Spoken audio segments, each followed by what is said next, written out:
Donc nous vous souhaitons la bienvenue au sein du musée du vin et du négoce de Bordeaux, qui est en fait une association que j'ai créée il y a maintenant 5 ans. C'est sa 5e saison au musée. L'immeuble date de 1720 et donc vous avez encore des caves dans lesquelles vous pourrez vous promener tout à l'heure. Mais là, dans un premier temps, on va commencer par une dégustation. Logiquement, la visite du musée se fait différemment. On commence par la visite, on finit par la déguste. Là, comme vous êtes assez nombreux, et l'objectif d'aujourd'hui, c'était de vous faire acquérir des techniques simples de la dégustation. On va vous présenter le vignoble de Bordeaux, puisque bien sûr, nous sommes à Bordeaux. Mais après, les techniques de dégustation que l'on va vous donner s'appliquent à tous les vins du monde entier, à tous les vins de France. Si vous, systématiquement, dès que vous prendrez un verre de vin, que ce soit chez des amis, au restaurant ou chez vous, tout simplement, si vous prenez le temps de faire ce petit rituel, vous allez ouvrir une mémoire en fait indirecte et vous serez capable de ressortir au fil des années, au fil des dégustations que vous ferez, mais de comprendre ce que peut vous donner comme indice la couleur du vin, le nez, la bouche, et après vous serez capable d'en parler, si je peux me permettre. Nous nous sommes rencontrés avec Patrice il y a quelques mois. Cette rencontre m'a sensibilisé dans le sens où c'est un handicap auquel je n'avais jamais prêté forcément attention, puisque j'ai un concept, moi, aujourd'hui, qui s'appelle les vainqueurs. Je crée des étiquettes personnalisées avec des propriétaires au profit d'associations pour financer des projets. Donc ça peut être des élèves comme l'école de commerce qui est en bas de la rue, le CE. Ils avaient un projet de route des vins pour partir en voilier vers l'Angleterre. Il manquait de fonds, ils sont venus nous solliciter au musée. Et donc on a créé une étiquette spécifique pour eux avec un propriétaire et on a financé leur déplacement. Là, ce que vous allez déguster aujourd'hui, par exemple, c'est en Bordeaux AOC rouge, vous allez déguster le château Mainvielle. C'est avec ce château que je fais toutes mes étiquettes personnalisées. Donc on va vous servir, tiens, tu peux me passer la première s'il te plaît. Aujourd'hui, on va vous servir le château Mainvielle avec une étiquette spécifique qui est en fait un vin qu'on a créé pour une fondation sénégalaise pour financer des écoles au Sénégal. Donc, sachez-le, si vous avez vous-même, et si vous faites partie d'associations, nous pouvons vous aider à financer différents projets. Aujourd'hui, si vous êtes là, grâce à Patrice aussi, mais c'est en faisant venir une artiste qui est très célèbre, qui aujourd'hui suit un petit peu mes projets au travers du musée, qui s'appelle Brigitte, son nom d'artiste c'est Kardèche. Viens avec nous. Donc l'objectif aujourd'hui, ce n'était pas de vendre du vin au profit de l'association sportive, c'était plutôt de vous éduquer à déguster les vins, dans le général. Et pour lier cette cause, j'avais demandé à Brigitte si elle était d'accord de faire une œuvre, de donner une œuvre afin de financer l'association sportive, tous les déplacements l'année prochaine de l'association sportive. Car malheureusement, quand j'ai...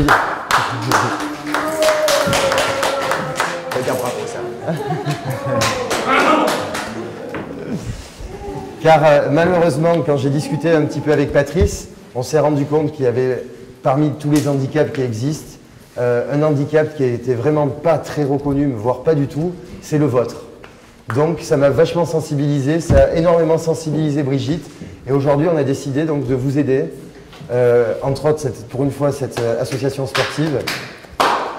Donc en faisant le don d'un tableau, Brigitte va offrir un tableau qui va être vendu aux enchères, donc courant du mois de septembre, qui permettra de financer votre association.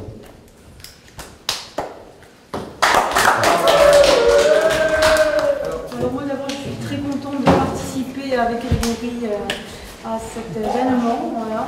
Ça me fait très plaisir. C'est vrai que c'est un handicap que moi non plus je ne connaissais pas du tout. Voilà, donc je suis ravie d'être maintenant en relation avec vous. Et pour moi, c'est d'abord un échange. Je suis certaine d'être dans l'échange avec vous. C'est vrai qu'on n'a peut-être pas le même langage, mais un langage que vous comprendrez aussi bien que moi, c'est le langage de l'art, puisque c'est le langage de l'émotion. Donc on a tous des émotions et vous serez tous, je suis sûre, ouverts et prêts à entendre et recevoir ce que moi j'ai fait à travers mon travail. Donc ce travail, effectivement, moi, il est à vous aujourd'hui. Je sais aussi que dans 2 ans, vous fêtez votre centenaire. L'association fait 100 ans dans 2 ans. Et comme c'est une œuvre qui n'a pas de début et qui n'a pas de fin, Et ben, pour dans 2 ans, on en fera 4 de plus, comme ça vous en aurez 4 de plus pour dans 2 ans qui continueront les 4 toiles que j'ai faites.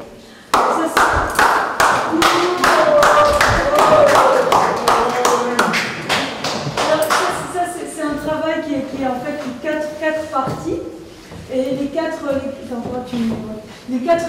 parties sont mobiles, donc on peut s'amuser à les bouger. Donc il n'y a pas de sens à l'œuvre. Et je veux dire, si on en a assez d'avoir comme ça, on s'amuse à tourner les pièces. Et voilà, et on peut toujours recomposer comme un puzzle. On peut recomposer les pièces du tableau. Et donc, ce qui veut dire qu'on peut en rajouter 4, 6, 8, comme on veut. On peut faire un mur de puzzle. Donc voilà, hein, on rentre vraiment dans un vrai échange. Et moi, je suis prête à vous accompagner longtemps, si ça vous fait plaisir.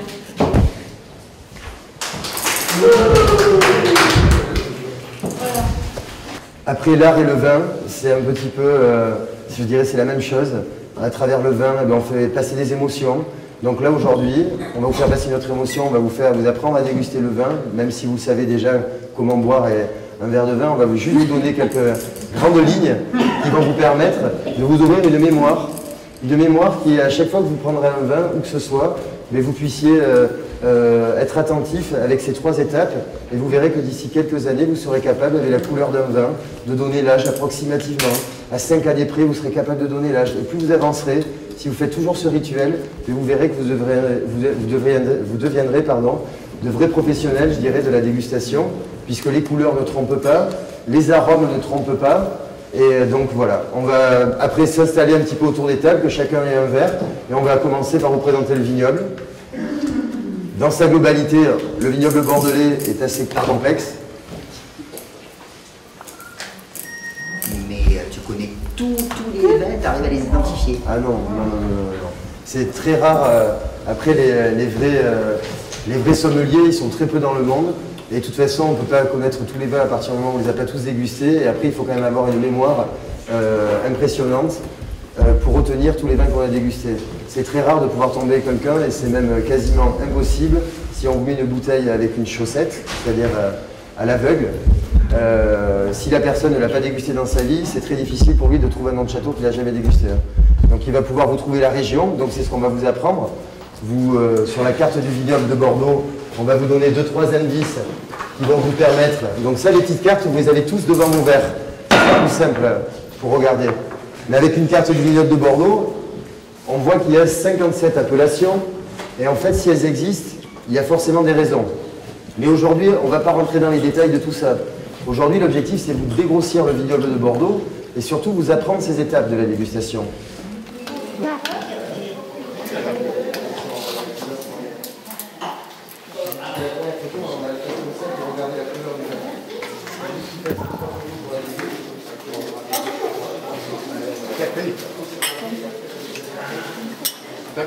Comment il s'appelle le monsieur en face? Patrice. Patrice. Vous, peut-être pour la photo Je signe.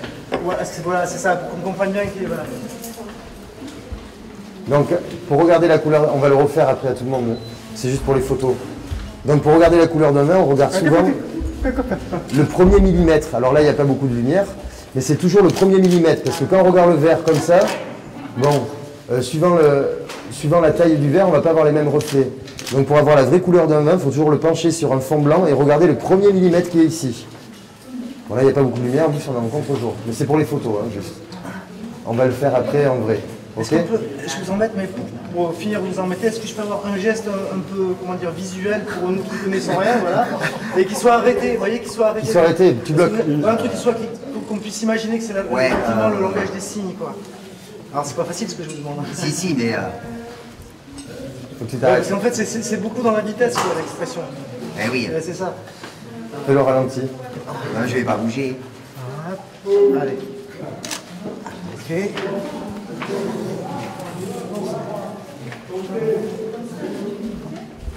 Charles Monger, je suis viticulteur depuis 87, voilà, ça fait déjà 23 ou 4 ans. Je suis né dans le milieu du vin, j'ai fait quelques écoles dans le milieu du vin aussi également, et je suis resté dans le vin. Et aujourd'hui, je continue dans le vin et j'approfondis au maximum pour rechercher la qualité, la nature, au niveau du vin.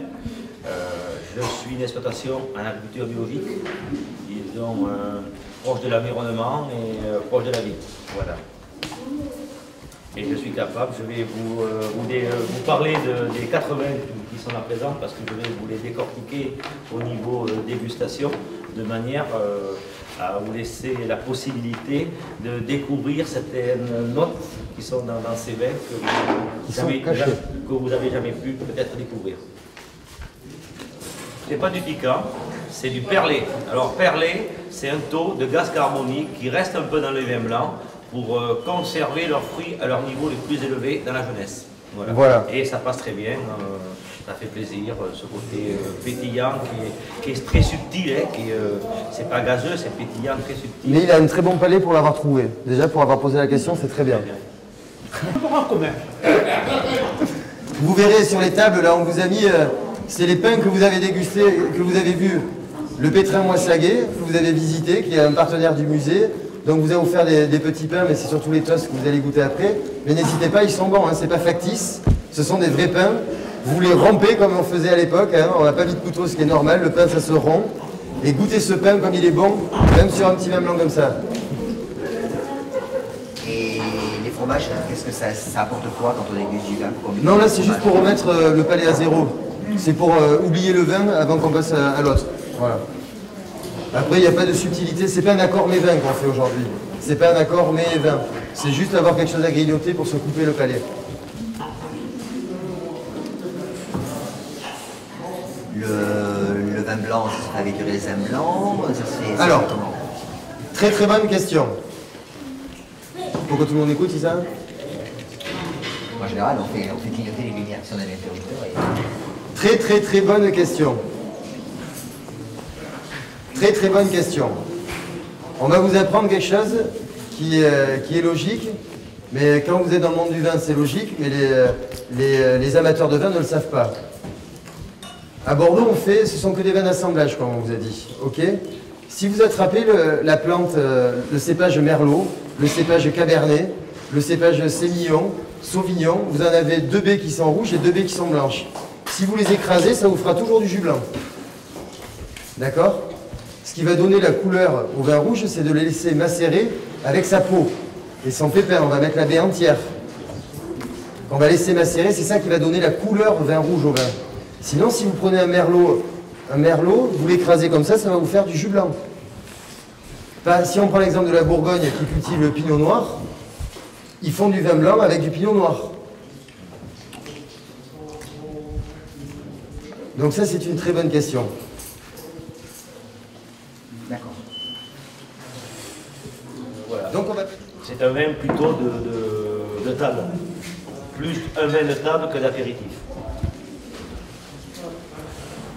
Par rapport au vin précédent qui avait beaucoup plus de fleurs, beaucoup plus de vivacité dans le fruit. De légèreté, ça c'est... voilà. C'est un vin qui se conservera très bien aussi également, c'est-à-dire que si on le met en cave, au bout de 10 ans, il n'y aura pas de problème. On aura un vin qui va évoluer mais qui va conserver toujours une très très bonne valeur dégustative et qui ira très très bien sur du poisson, qui ira très très bien, alors moins bien sur des crudités bien sûr, sur les pâtés en croûte, sur les charcuteries et très très bien tout ce qui est fumé, crustacé, sauf des huîtres parce qu'au vieillissement il va prendre encore davantage de gras et les huîtres, le iodé il a besoin un petit peu de fraîcheur et cette fraîcheur sera perdue donc ça n'ira plus sur ce style de vin mais sur tout le reste très très bien. Appelle les jeunes qui sont assis, dis-leur de se lever. Allez, levez-vous et regardez-moi, c'est important.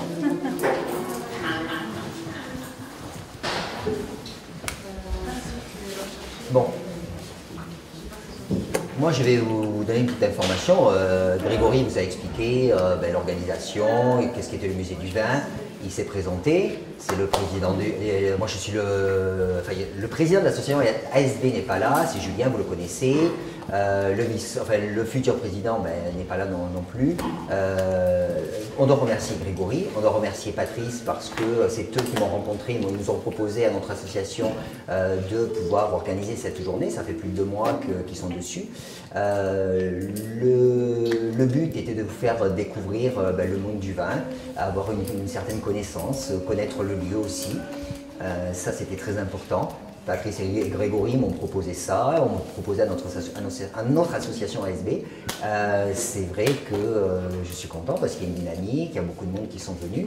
Mais par contre, je veux vous dire merci beaucoup d'abord à Patrice et à Grégory parce que Grégory, c'est un homme exceptionnel, je dois vous le dire franchement, parce que c'est le président de l'association du musée du vin, comme il vous a dit, et des négoces.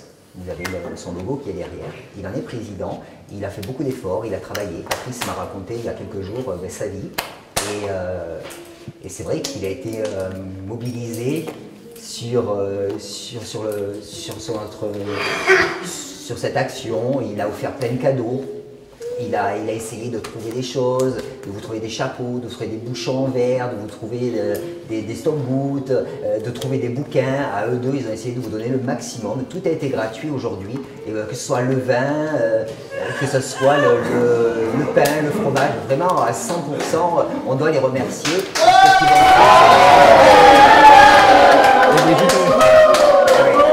J'ai pas fini. Et merci à Grégory de s'être mis en contact avec Brigitte. Apparemment, il la connaissait, mais il a créé cette passerelle entre eux deux et puis Brigitte. Et l'association ASB, vous savez très bien qu'on a des problèmes d'ordre financier, que c'est difficile, que notre association est vivante, mais c'est comme disait tout à l'heure, on parle toujours des autres handicaps. Et c'est vrai que Patrice a enseigné Grégory, il lui a expliqué qu'est-ce qu'était le monde des sous. Grégory, touché par ce monde, s'est mis en relation avec Brigitte. Et je dois vous avouer qu'il y a 2 semaines, il y avait Christophe, il y avait Julien, il y avait Frédéric, il y avait Ludovic qui était là. On est venu, on a rencontré Brigitte, elle s'est présentée à nous, elle nous a montré une exposition qui est très très belle, elle est vraiment extraordinaire. On va aller à côté. Vous pourrez aller la voir, vous allez voir tout ce qu'elle fait, c'est vraiment... Elle mérite à être connue, même si déjà elle est connue. Et en plus de ça, elle nous a offert ce tableau. Et on est une petite association de rien du tout, elle n'a aucun intérêt, il n'y a aucune fierté. Alors merci aussi à vous.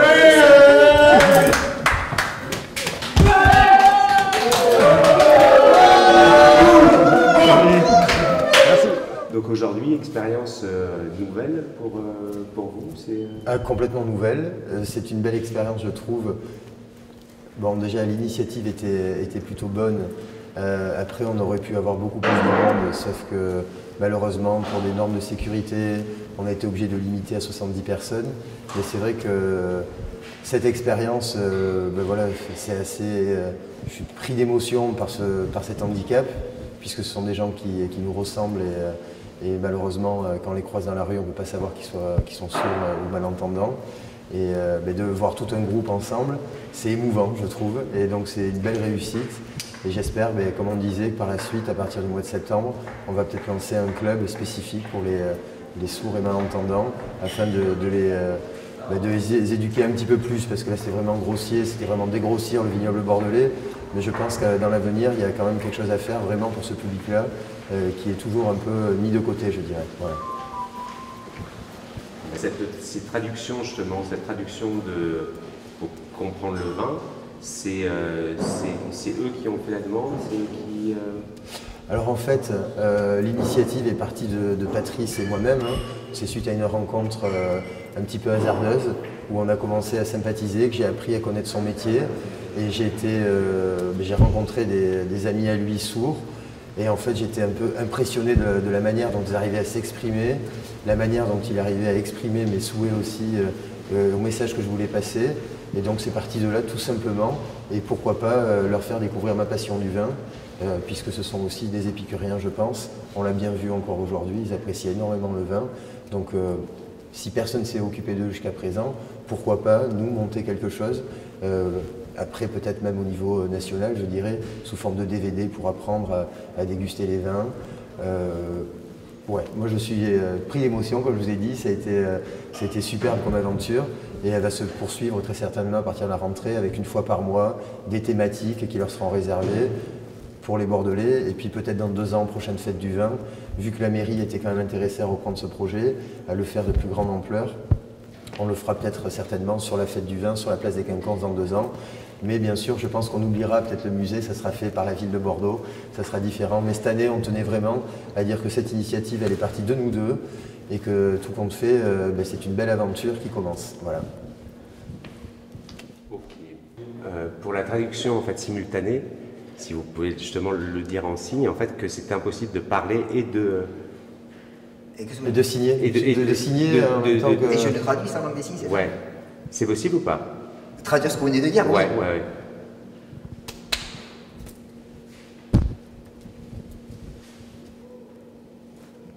Donc vous ne pouvez pas parler. Ah ben non, je peux faire l'un ou l'autre. Moi, je peux pas faire les deux. Ça, j'ai pas compris. C'est pour les novices aussi. Pour les novices, c'est forcément intéressant aussi de le savoir qu'on ne peut pas parler. Ah, il faut que je leur dise. Mais si je leur dis, je peux pas signer. Exactement. D'accord. Donc c'est soit l'un, soit l'autre. C'est l'un ou l'autre. D'accord. Ok. Eh ben, pour la traduction en langue des signes, on ne peut pas traduire en langue des signes et parler en français en même temps, puisque c'est 2 langues bien différentes, que la syntaxe de la langue des signes est à l'inverse de celle du français. Et si je parlais en même temps que je pratiquais la langue des signes, ça serait ni cohérent pour les entendants, ni cohérent pour les sourds. C'est pour ça qu'on est obligé de faire l'un ou l'autre. Cette initiative, on va la continuer, bien sûr, à partir du moment où on a vu qu'ils étaient très sensibilisés par le monde du vin. Donc à partir du mois de septembre, on va sûrement mettre en place une fois par mois, pendant 10 mois, puisque l'été, c'est un petit peu compliqué pour tout le monde, mais peut-être de septembre à juin, une fois par mois, organiser des thématiques sur des cépages, des appellations, des vins d'autres régions, voilà, ouvrir un petit peu plus leur culture vin. Et nous, c'est par passion, et eux, on va leur éduquer encore plein de choses. Parce que là, c'était vraiment très rapide ce qu'on a fait, alors qu'il y a des subtilités dans certains vins qu'on n'a pas eu le temps de parler, mais ce sera l'occasion de le faire en petits groupes, et une fois par mois, d'organiser donc des dégustations. Voilà. D'accord. Vous pouvez juste citer les 4 vins qu'on a pu... Alors, le premier vin, c'est un vin de négoce, qui est donc de la maison Castel, qui est la plus grosse aujourd'hui de Bordeaux, qui est partenaire du musée du vin. Le second vin, c'était le Château Bousquerand, donc de Jean-Marc Mauger, qui était présent avec nous, qui tenait à faire passer ses émotions, parce que c'est un grand viticulteur bordelais qui maîtrise son terroir. Par rapport à l'appellation où il arrive à faire des vins d'exception. Le troisième vin, c'est un vin d'entre-deux-mers, c'est le Château Mainviel. C'est une petite propriété de 120 hectares quand même, avec qui je fais tous mes vins en partenariat au profit d'associations, puisque c'est un vin rouge, comme on a dit tout à l'heure, qui est très simple, très léger à boire, et qui permet aux gens de découvrir le vrai fruit de Bordeaux. Et puis le quatrième vin, c'était donc un Saint-Émilion Grand Cru qui s'appelle le Château Jeanfort, qui sera très certainement bientôt une des élites de Saint-Émilion, où là c'est un vin vraiment très complexe, avec un autre travail derrière, et forcément après, dans la gamme de prix, on a commencé par un vin qui valait dans les 7 €, le second 12 € pour le blanc, le premier rouge coûte aux alentours de 7 € aussi, et le deuxième rouge qui est Grand Cru est à 33 €. Et je vous dis, bientôt ce sera une des élites qui coûtera au même titre que les premiers de Saint-Émilion dans les 300, 400 €. D'accord. Est-ce que vous avez appris le langage des signes? Pas encore, mais je vais être obligé. J'ai des mimiques avec mes mains, mais je ne sais pas trop ce que ça veut dire. Alors il faut que je fasse attention, je parle souvent avec les mains, mais je ne sais pas comment ils interprètent. Donc il va falloir vraiment que je me canalise et prendre des cours au centre de formation de Patrick, qui en fait, c'est vrai qu'à la base, il a un centre de formation qui permet d'apprendre le langage des signes. Et c'est surtout que tous les lieux publics à partir de 2015 sont censés pouvoir accueillir tout type d'handicapés. Et on se rend compte aujourd'hui, et c'est suite à la rencontre avec Patrice, qu'on se rend compte que la plupart des lieux publics sont incapables d'accueillir ce type d'handicap. Nous les premiers, ça c'est certain. Maintenant si, grâce à Patrice. Mais après, aujourd'hui, son centre de formation est quand même assez sollicité parce qu'il faut former les gens dans les hôpitaux, dans les tribunaux, dans les commissariats. Donc voilà, c'est un handicap qui a été mis de côté. Ça touche 6 millions de personnes en France. Et la France se réveille, en 2015 c'est obligatoire. Et à Bordeaux, on a très peu de personnes qui savent signer. Et bon, moi j'ai eu la chance de faire la rencontre de Patrice et de pouvoir m'y mettre. Donc oui, c'est peut-être l'occasion d'apprendre aussi petit à petit. Bon, et bien bravo en tout cas, vous avez appris ça, bravo, non? Ah, bravo! Ouais! Et bien merci. Merci.